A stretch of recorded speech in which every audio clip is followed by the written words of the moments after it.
বরবটি, আলু, বেগুন, ইলিশ মাছের মাথা দিয়ে দুর্দান্ত স্বাদের সবজি রেসিপি আপনাদের মাঝে শেয়ার করব। প্রথমেই গ্যাসের চুলায় কড়া বসিয়ে দিয়ে সরষের তেল দিয়ে দিলাম। সরষের তেল গরম হয়ে গেলে লবণ, হলুদ দিয়ে বরবটিটা ভেজে নেব।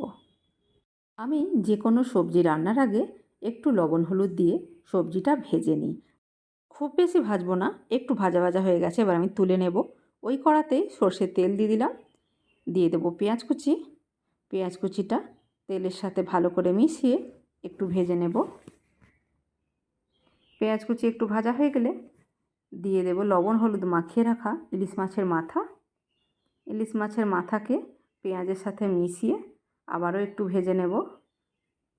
এবার দিয়ে দেব লবণ, হলুদ, লঙ্কা গুঁড়ো, ধনিয়া গুঁড়ো, ভাজা জিরে গুঁড়ো। চুলার আঁচ একেবারে অল্প রেখেছি, সব কিছু একসাথে ভালো করে মিশিয়ে নেব। নিয়ে এবারে আমি বরবটি, আলু, বেগুন দিয়ে দেব। সব কিছু একসাথে ভালো করে মিশিয়ে সবজিটাকে একটু কষিয়ে নেব। একটু কষিয়ে নেওয়ার পর ঢাকনা চাপা দিয়ে দেব। চুলার আঁচ অল্পই আছে, এখনও পর্যন্ত আমি জলের ব্যবহার করিনি। 2 মিনিট মতো ঢাকনা চাপা দিয়ে রেখেছিলাম। ঢাকনাটা খুলে খুন্তির সাহায্যে ইলিশ মাছের মাথাটা ভালোভাবে ভেঙে নেব। ভালোভাবে ভাঙা হয়ে গেছে ইলিশ মাছের মাথা। অল্প জল দিয়ে সবজিটা কষিয়ে নেব। ইলিশ মাছের মাথার এই রেসিপিটা খুব তাড়াতাড়ি রান্না হয়ে যায়।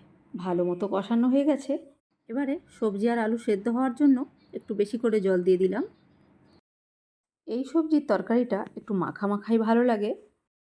রান্নাটা আমার একেবারে হয়ে এসেছে। ঢাকনাটা খুলে দিয়ে দেব ভাজা মশলা। আবারও সব কিছু একসাথে ভালো করে মিশিয়ে নেব।